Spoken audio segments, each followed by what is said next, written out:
you ever felt? Are you listening? Damn. Hello and welcome back again on Code Village channel. So हम लोग tutorial चल रहा था तो उसी को ही कंटिन्यू हम लोग रखता है। तो HTML ट्यूटोरियल में कहाँ तक पहुँच गए थे? हाँ, पिछले वीडियो में हम लोग पहुँच गए थे कहाँ तक? एंटिटीज एंड सिंबल्स तक। ओके, नाउ अब हम लोग देखेंगे HTML इमोजीज क्या होती हैं। इमोजी वही चीज़ जो हम लोग फ़ोन्स में यूज़ करते हैं किसी को मैसेज सेंड करते हुए, जैसे कि हमारा फेसबुक हो गया, व्हाट्सअप हो गया, वही इमोजी यहाँ पे है। तो एक कैरेक्टर सेट होता है, UTF 8 कैरेक्टर सेट होता है। ठीक है, UTF का फुल फॉर्म देखते हैं क्या होता है। UTF, ठीक है, UTF 8 मीनिंग्स हमारा होता है कि भैया याद देखो, ठीक है, the world wide web most common characters in coding, मतलब UCS ट्रांसफॉर्मेशन फॉर्मेट। इसका मतलब ये होता है UTF एक ऐसा फॉर्मेट है, कैरेक्टर सेट है जो www मतलब वर्ल्ड वाइड वेब को सारे उसके अंदर सारे टाइप के कैरेक्टर सपोर्ट करता है। लाइक इमोजीज हो गया, सिंबल्स हो गया, करेंसीज हो गई, एंड वो सिंबल्स जो हमारे कीबोर्ड में नहीं प्रेजेंट होते हैं वो भी सिंबल सपोर्ट करता है। तभी तो देखो हमारे क्रोम के अंदर कोई भी सिंबल यूज़ करो आ जाता है। क्यों? क्योंकि वो www पे बेस्ड है। तो इमोजी वो तो क्या है, ये हमारे दिखते हैं इमेज की तरह, नहीं तो आइकन्स की तरह, लेकिन होते नहीं है। दिखते हैं लेकिन होते नहीं है। और ये हमारा क्या होता है, लेटर्स होता है, वो भी किसका? UTF यूनिकोड एक होता है, उसकी कैरेक्टर सेट होता है। ठीक, आगे देखो इसमें ज़्यादा कुछ नहीं है। हम सेकंड लाइन में ही हेड के जो फर्स्ट लाइन होता है उसमें ही हम डिफाइन करते हैं क्या, मेटा कैर सेट UTF-8। ठीक, हम लोग डिफाइन करते थे, जिसको हम अगर नहीं भी डिफाइन करोगे तो ऐसे डिफ़ॉल्ट कैरेक्टर सेट HTML का होता है। ओके, नाउ अगर आप देखें UTF-8 कैरेक्टर कौन कौन सा होता है, जैसे क्या क्या क्या होता है। A फॉर 65, आई मीन हाँ ठीक है, एंड B का 66, C का 67। अब देखो ABC तो ऐसे डिफाइन है। अब मैं कहूँ कि भैया 65 से मैं A को बुलाना चाहता हूँ, आ जाएगा? हाँ आ जाएगा, क्योंकि ये एक हमारा ऐसे कह सकते हो, ये ASCII वैल्यू जानते हो, अमेरिकन स्टैंडर्ड वैल्यू है, ASCII, ASCII वैल्यू, आशिकी नहीं ASCII वैल्यू। ठीक, तो उसको रिप्रेजेंट करने का तरीका है एंड लिखते हैं, एंड देन हैश सिंबल लगाते हैं, एंड देन कोड लिखते हैं, मतलब नंबर्स लिखते हैं उस नंबर, और उस नंबर के जो भी कोड होता है एंटिटीज कहते हैं, जो पिछले वीडियो में हमने देखा था एंटिटीज। तो बाय एंटिटी नेम एक होता है, बाय एंटिटी नंबर, तो ये एक एंटिटी नंबर है। ये 65 एक एंटिटी नंबर है, और सेमी कॉलन से हम उसको टर्मिनेट करते हैं, तो ये ABC का एंटिटी नंबर है। ओके, एक्सप्लेनेशन में देखो मेटा टैग इन्होंने बताया ये होता है, एंड हैश से डिफाइन करते हैं, देन उसके अंदर कुछ वैल्यूज लिखते हैं, एंड सेमी कॉलन से टर्मिनेट करते हैं। ओके, अब जैसे देखो इमोजीज की बात करें, ऊपर तो ABC था, अब इमोजीज की बात करें तो कुछ हेक्सा में है वैल्यू, अल्फ़ाबेट्स। ठीक है, हेक्सा में वैल्यू है जो कि सेम उसी तरीके से डिफाइन करता है। ये देखो सेम वही। अब मैंने कहा रैंडम कुछ भी लेगा 7 8 लिखते हैं, लेकिन हेक्सा होना चाहिए, बोले तो 6 डिजिट। अब ये देखो अलग ही फेस आ गया। तो ये इमोजी का कमाल है, ये हमारा हेक्सा कैरेक्टर सेट का कमाल है।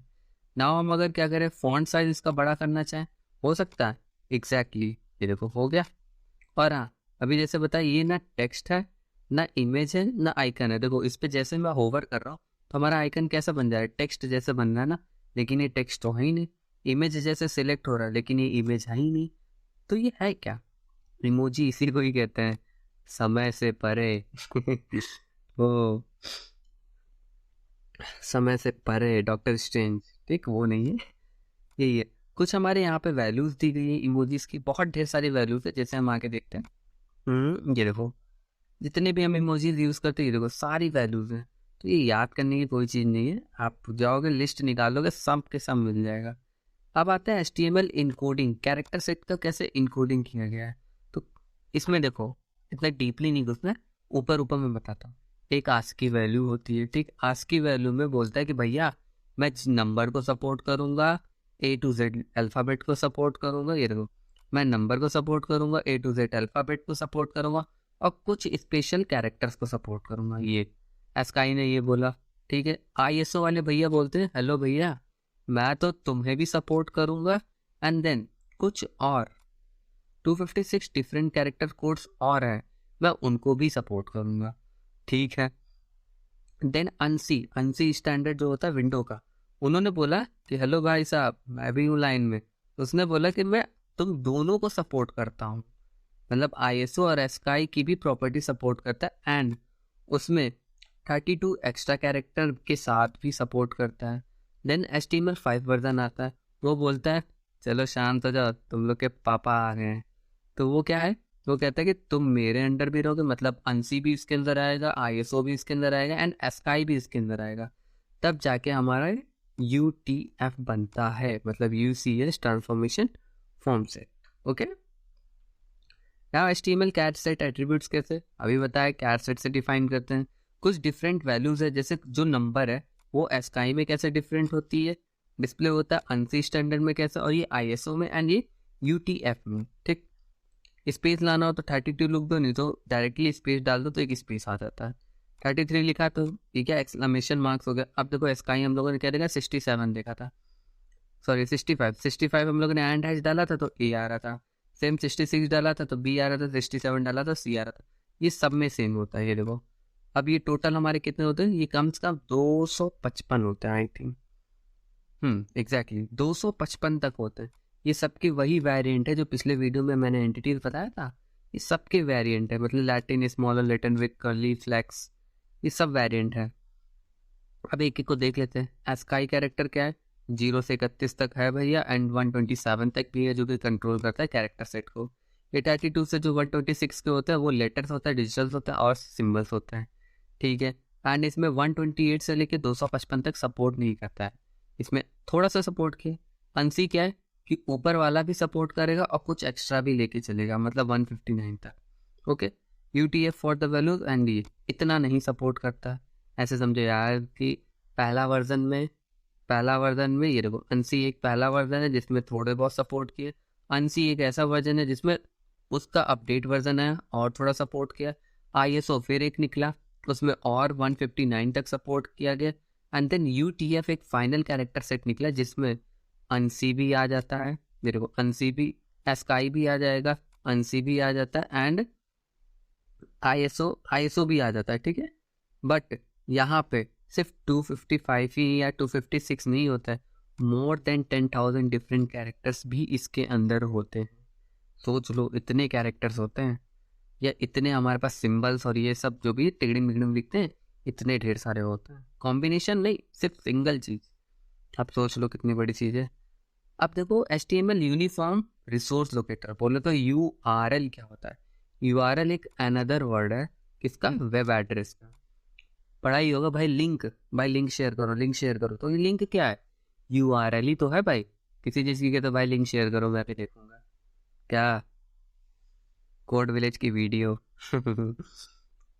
ओके, तो ये हमारा क्या है भाई, देखो ये हमारा डोमेन नेम होता है, जैसे कि पिछले मैंने आपको बताया था, या पता ही है नॉर्मल चीज़ है, डोमेन नेम है जो compose of word. Domain name का जो IP एड्रेस होता है, देखो हम अगर तुम्हें बुलाएं कि हे 1.623.804 इधर आओ, तो बहुत डिफिकल्ट होगा किसी और को बुलाना, क्योंकि मुझे तो नाम याद हो गया, कोई अननोन आएगा तो वो बुला पाएगा कि हे 1 पॉइंट और क्या था, नहीं याद है तो भूल गया। सेम उसी तरह IP एड्रेस बहुत लॉन्ग होते हैं और वो डिजिट्स में होता है, तो याद करना बहुत मुश्किल होता है। उसकी जगह पे क्या आया, डोमेन नेम आया। ठीक, जब डोमेन नेम आया तो अब देखो डोमेन नेम जब हम लोग शेयर करते हैं तो एक लिंक जनरेट हो जाती है, तो उसी लिंक को बोलते हैं हम लोग URL, जो कि रिसोर्स लोकेटर होता है। इसको अगर हम एक्सेस करना चाहें तो एक लिंक जनरेट हो जाती है, उसको टैप करते ही हम इस डोमेन को एक्सेस कर सकते हैं। Okay, most people enter the name when suffering, जब भाई किसी को नहीं याद रहता IP एड्रेस तो वो लोग नाम इंटर करते हैं, because names are easier than to remember the number. Exactly यार, नंबर नहीं याद कर पाएंगे, नेम याद कर लेंगे, ओए रमेश.com आ जाए इधर। ठीक, URL क्या होता है, ये एक होता है from web server by the using URL। हाँ, रिक्वेस्ट भेजा वेब सर्वर पे, उसने कहा भाई आ जा, रमेश.com वाली फाइल आ गई। Same use to address a document, उस डॉक्यूमेंट को उठाता है कि भैया आ जा, तुझे ही डिस्प्ले होना है। पैटर्न कुछ ऐसा होता है, स्कीम यहाँ लाई जाती है। अब स्कीम कितनी होती है, देखो स्कीम की बात करें तो स्कीम हमारा एक HTTP होता है, HTTPS होता है, FTP and F file. HTTP क्या, हाइपर टेक्स्ट ट्रांसफर प्रोटोकॉल, मतलब इसमें सिक्योरिटी नहीं होती है कि आपकी जो विंडो डिस्प्ले जो भी खुल रही है HTML फाइल वो प्रोटेक्टेड है कि नहीं, लेकिन HTTPS जो होता है वो सिक्योर्ड होता है, मतलब वो सारे चीज़ों से पास होता है। भैया तुम्हें 100 में 100 मिल गए, तुम्हें कोई वो नहीं कर सकता, तुम्हें कोई बहका नहीं सकता, तुम अव्वल दर्जन के हो। FTP क्या है, फाइल ट्रांसफर प्रोटोकॉल होता है, जो कि क्या होता है, डाउनलोडिंग एंड अपलोडिंग फाइल। देखा होगा जब हम फाइल कन्वर्टिंग करते हैं, जैसे PDF to image, image to PDF convert करते हैं, तो वहाँ अपलोड एंड डाउनलोड का ऑप्शन होता है, तो FTP के थ्रू होता है। ये स्कीम हो गया। फिर रेशियो का सिंबल, डबल स्लैश, ये एक पैटर्न हो गया। प्रीफिक्स लगाते हैं, प्रीफिक्स बोले तो क्या है, एक डोमेन प्रीफिक्स होता है जिसको बाय डिफॉल्ट है www, world wide web. Then हम डोमेन नेम लिखते हैं। ओके, डोमेन नेम क्या क्या हो सकता है, डोमेन नेम में वही होता है ramesh.com, ramesh.org एंड फलाना ढिमकाना। देन पोर्ट हम डिसाइड करते हैं, पोर्ट क्या होना चाहिए कि पोर्ट हम लोग का जनरली 88 रखते हैं या 80 रखते हैं, ठीक। कहीं कहीं देखा होगा, कभी जाना जियो के सिम में, जियो के सिम में जब Jio port APN access portal name पे जाओगे तो उसमें जब एंटर करोगे तो पोर्ट नंबर बाय डिफॉल्ट में 888 सेट रहता है, तो वो क्या है। सेम उसी तरह यहाँ का भी एक वेबसाइट का भी पोर्ट होता है जो कि बाय डिफॉल्ट कितना होता है, 80 होता है, वो भी किसके लिए, HTTP के लिए। ओके, पाथ क्या है, नाम से ही पता चल रहा है, पाथ वो जहाँ पे सर्वर, मतलब जहाँ पे फाइल रखी है सर्वर के अंदर। फाइल नेम क्या है, वो फाइल नेम सर्वर के अंदर रखी तो है फाइल, लेकिन उसका फाइल नेम भी कुछ बताना पड़ेगा ना। ओके, इनकोडिंग के, अगर हम इसको इनकोड किया जाए, क्योंकि देखो ये हमारा लिंक इस तरीके से है, कहा गया ये देखो इस तरीके से है, मैं इसको इनकोड करना चाहता हूँ, तो ज़्यादा डिफिकल्ट नहीं है। ASCII कैरेक्टर सेट को उठाएंगे, देन वो क्या करेगा, कन्वर्ट करेगा नॉन ANSI में, वो ANSI में कन्वर्टेड है तो नॉन ANSI में कन्वर्ट किया, then transmit over the internet, वो इंटरनेट पे भेजेगा। और नॉन ANSI कैरेक्टर्स कौन कौन से होते हैं, मॉडुलस हो गया एंड हेक्साडेसिमल कुछ डिजिट हो गया। और URL can not contain space, हम लोग को भी पता है URL स्पेस नहीं कंटेन करना है। URL encoding normally replace a space by with a plus. अगर मान लो, जैसे मान लो ये है, ठीक, हेलो स्पेस गंटर, ये है, तो अब इन दोनों के बीच में प्लस आ जाएगा। जैसे मान लो देखो सबमिट मैंने किया, ये देखो मैंने बोला था ऐड करने के प्लस आ गया। अब ये गंटर जो भी ये मॉडुलस क्या है, हेलो तो समझ आ रहा है, नॉर्मल लिखा था, ऐड करने के लिए प्लस लगा। अभी %C क्या है, देन 3 क्या है, एंड देन %B क्या है जी। देखो गंटर लिखा था ना, GU, यू की जगह इतना लिखा है, ऐसा क्यों, तो कैरेक्टर सेट है। कैरेक्टर सेट बोले तो अब यहाँ देखो कौन सा यू है, यू ये वाला यू, ऊपर 2 बिंदी है, ठीक, ऊपर जो 2 बिंदी है, इसको अगर हम फाइंड करना चाहें, ये देखो सबकी वैल्यू लिखी है। अगर आप A के ऊपर ऐसा सिंबल होगा तो ऐसा कुछ डिस्प्ले होगा, उसके अंदर A के अंदर अगर ऐसा कुछ होगा तो ऐसा डिस्प्ले होगा। सेम उसी तरह यहाँ पे U को जो डबल डॉट डबल बिंदी लगी है, तो उसका कैरेक्टर जो भी फ्रॉम UTF से जो भी कैरेक्टर सेट उठ रहा है, उसमें उन्होंने परसेंटेज करके इतना कुछ U की जगह डाल दिया। ओके, तो इनकोडिंग भी बहुत आसान है। नाउ अब हम देखेंगे HTML वर्सेस XHTML, क्या वो उसकी X नहीं, HTML और XHTML क्या होता है। देखो एक स्टोरी की तरह समझते हैं, HTML एक है और एक XHTML है, ठीक, एक ही घर में रहते हैं। HTML भाई कहता है कि भाई अगर कोड रन कर रहा है तो उसको करने दो, डोंट टच द कोड, मतलब कोड को छुओ ना, वो रन कर रहा है करने दो, भले जैसे हमने तोड़ ताड़ के लिखा।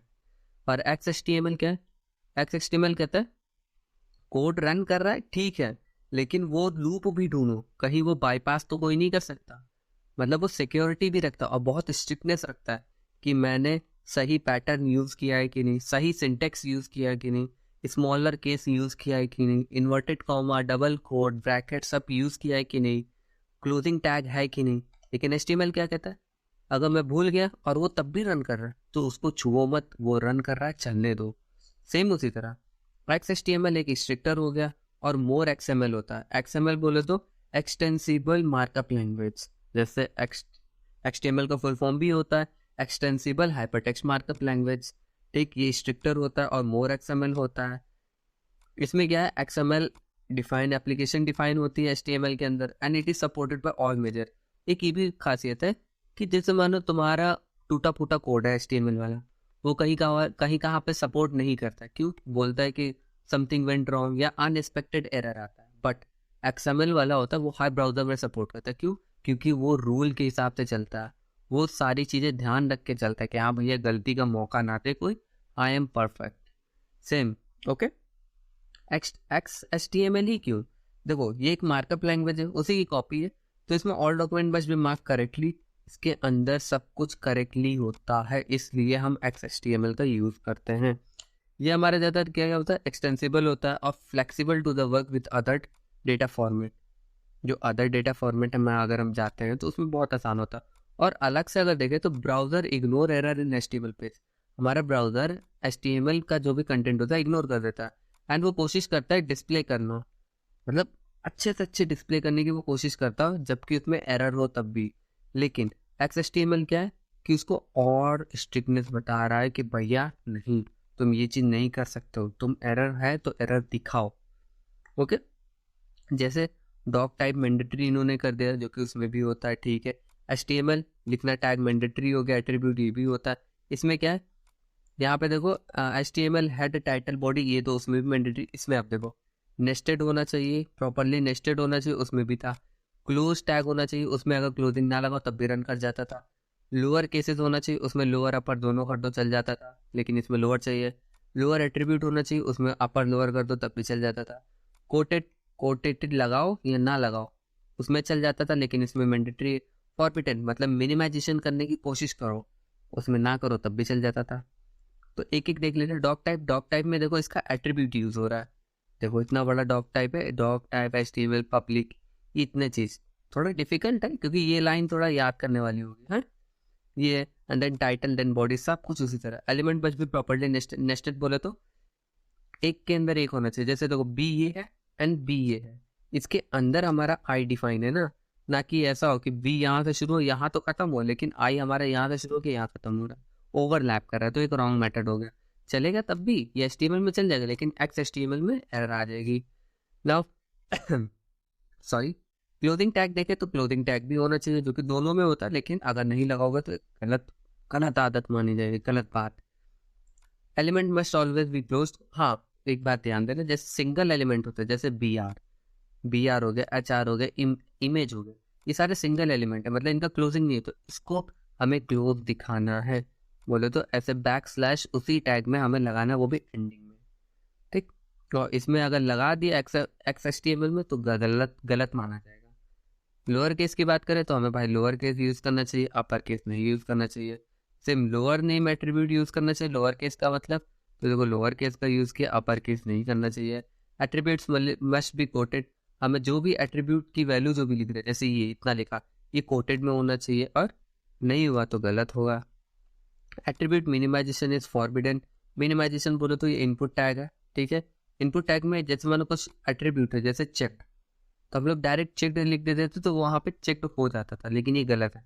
हम चेक्ड को बताएंगे भी थे कि हाँ भैया ये चेक्ड है और ये सिंगल है, तो यहाँ पे एक क्लोजिंग लगा दें। सेम वैसे सर डिसेबल है तो डिसेबल्ड भी बताएंगे हम, एंड देन इसका भी क्लोजिंग कर दिए। अगर तुम सिर्फ चेक्ड रखते हो और डिसेबल्ड रखते हो तो XHTML में ये गलत माना जाएगा। वैलिडेशन HTML का देखा जाए तो इनका एक प्रोग्राम है कि आप लिंक उसके अंदर डाल दो, ठीक, और वैलिडेशन चेक कर लो। चलो चेक करते हैं कि हमारे w3.org है सही है कि नहीं। देखो कनेक्शन इज सिक्योर बता दे इन्होंने, ओके। नाउ ये दो document checking complete, no error और वार्निंग टू शो, मतलब ये हमारे जो वेबसाइट बनी है ये XHTML पर बनी है, जो कि बिल्कुल ही सही है। ओके, सो हम लोग नेक्स्ट वीडियो में क्या देखेंगे, HTML फॉर्म, और कोशिश करेंगे कि HTML फॉर्म एक ही वीडियो में कंप्लीट हो जाए, क्योंकि HTML फॉर्म बहुत इंपॉर्टेंट है, और अगर एक ही वीडियो में रहेगा तो ईजी रहेगा एक्सेस करने में और पढ़ने में। तो तब तक के लिए टाटा बाय बाय।